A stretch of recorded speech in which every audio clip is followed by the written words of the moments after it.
My name is Sophia Bennett. I am 32 years old. I live in Denver, Colorado, and I design brand identities for people who are trying to build something honest. That sounds calm when I say it now. It sounds clean, almost ordinary. But this morning, ordinary ended before I even finished my coffee. I woke up to 29 missed calls from Illinois, all from numbers I did not know, and one message request from a name I had not let myself think about in years. My younger sister, Hannah. I stared at the screen until the coffee in my hand went cold, because some parts of the past do not really disappear. They wait quietly under the floor of your life. Then one sound, one number, one name, and suddenly the floor breaks open. I was not in my kitchen anymore. I was 12 years old again, standing inside Union Station in Chicago, holding $9 in my pocket, watching every adult face pass me like I was invisible. My family had left me there as a joke, not by accident. Not because they lost me in a crowd. They planned it.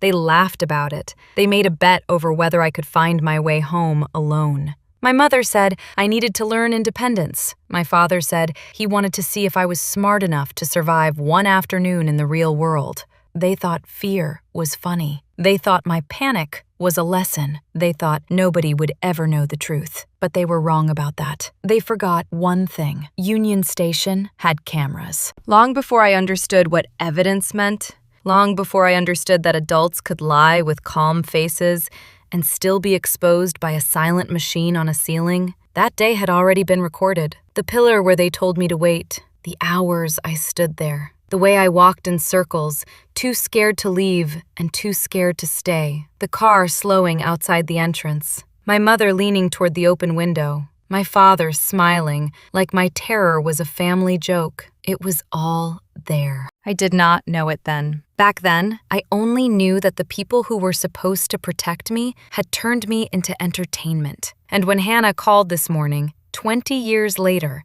I understood that the recording had finally done what I never could as a child. It had spoken without shaking. It had told the truth without begging anyone to believe it. Before I go further, tell me this. Does the weather where you are right now feel like it matches your mood? Or is the sky pretending everything is fine while something inside you is not? Because that is exactly how my childhood worked. From the outside, everything looked fine. In Willow Creek, Illinois, my family looked like the kind of family people trusted. My parents owned 3 home goods stores with bright windows, clean aisles, and cheerful signs about family values. My father shook hands with customers like he was running for mayor. My mother remembered everyone by name and always knew how to smile at the exact right moment. On Sundays, we sat in church clothes. On holidays, we took photos on the front porch. To neighbors, we were stable, respectable, successful. Inside our house, love was not love. It was a performance review. My mother believed every mistake deserved humiliation. She called it teaching. If I cried, she said I was weak. If I asked for help, she said I was spoiled.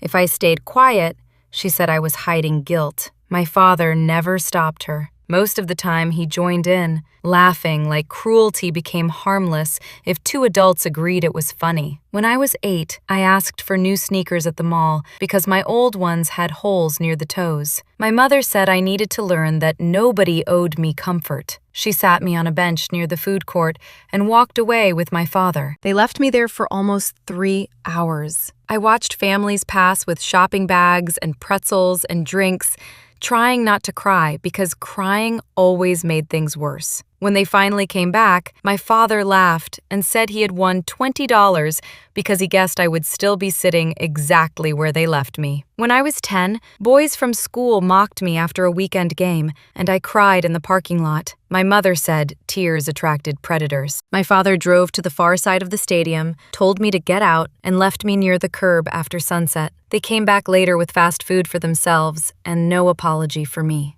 Every time they abandoned me, they acted like it was a lesson. Every time I survived it, they acted like they had proven something brilliant. I learned to read the temperature of a room before I spoke. I learned to make my face blank. I learned that the safest version of me was quiet, useful, and invisible. The only place I felt real was on paper. I drew houses with locked doors, girls standing on rooftops, trains moving towards cities full of light. I did not understand it then, but I was drawing escape routes.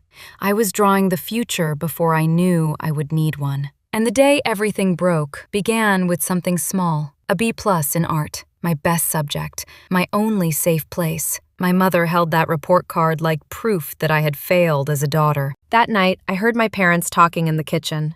Their voices were low, amused, and sharp in the way that always meant I was about to become the subject of another lesson. My mother said, a girl who cared that much about art should not be satisfied with almost good enough. My father said, maybe I needed pressure, real pressure. The next morning, they acted kind. That was what scared me first. My mother made pancakes. My father asked if I wanted orange juice. Then they said we were going to Chicago for the day, just the three of us. For one stupid second, I wanted to believe it was an apology. I wanted to believe they had woken up and decided to be normal parents. The drive from Willow Creek to the city felt wrong from the beginning. My father kept the radio loud and tapped the steering wheel like he was excited. My mother turned around from the passenger seat and asked if I thought I was ready for the real world. I said I did not know. She smiled like that answer pleased her. When we reached Union Station, the building seemed too big for my body. People rushed past with suitcases,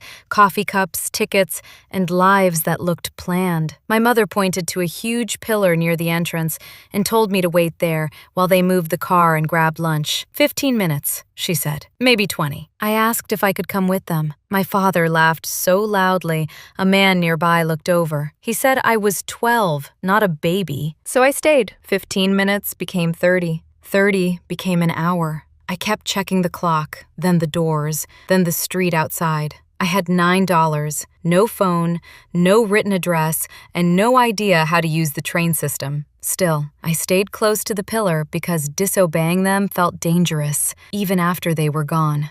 After almost 2 hours, I saw our car moving slowly past the front windows. Relief hit me so hard, I ran toward the glass, waving both arms. My father was driving. My mother was in the passenger seat.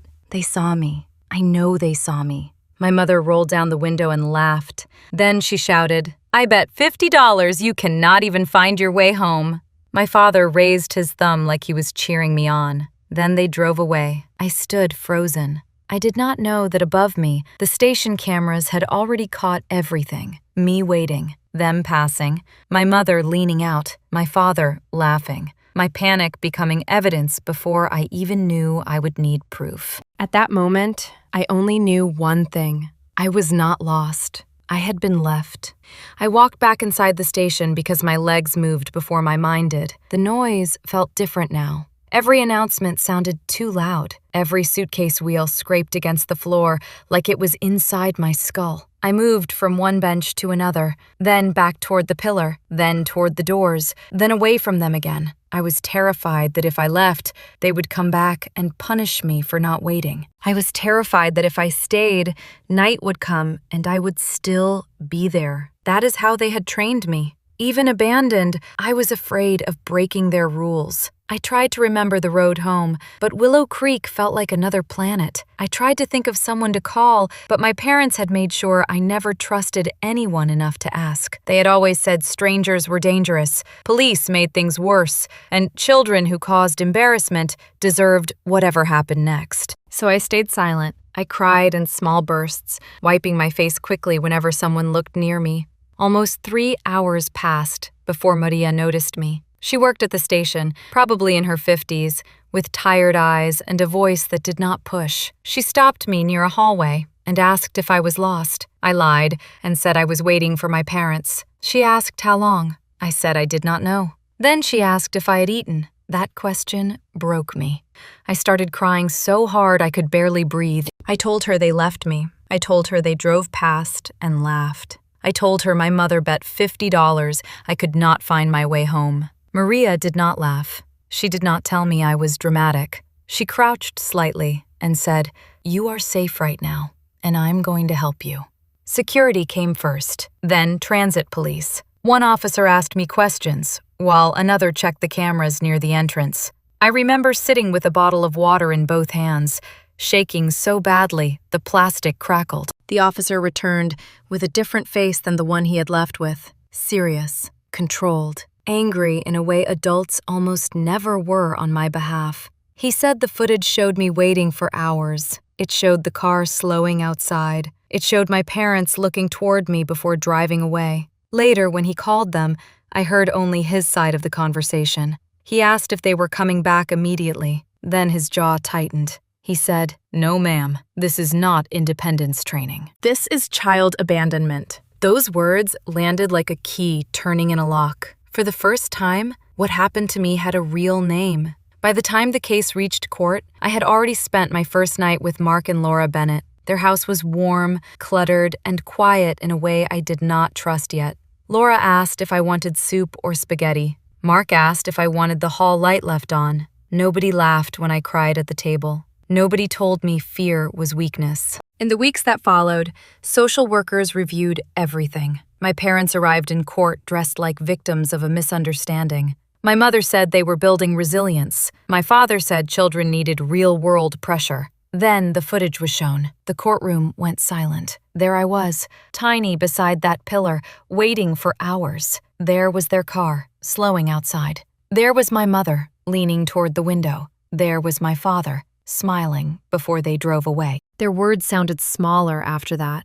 The judge did not see a lesson. The therapist did not see discipline. Everyone finally saw what I had lived with for years. My parents were offered a path to reunification, classes, supervision, therapy, accountability. They chose to surrender their rights instead. Pride mattered more than me. The Bennetts became my home. They did not demand trust. They earned it slowly. Laura knocked before entering my room. Mark saved art books for me. They helped me become Sophia Bennett, not the abandoned girl my old family tried to turn into a joke. Years passed. I studied design, moved to Denver, married Alex, built a studio, and made peace feel possible. Then Hannah called. She told me our parents were sick, broke, and alone. Their stores had collapsed after the old station footage and court records resurfaced in town. My mother had judged another parent online. Someone remembered my case, and the truth spread faster than their lies ever had. Customers left, friends vanished. Their perfect family image broke in public. They wanted me back now, not because they loved me, but because they needed help. I flew to Illinois once, not to rescue them, to end the story in my own voice. In the hospital room, my mother cried and used my old name.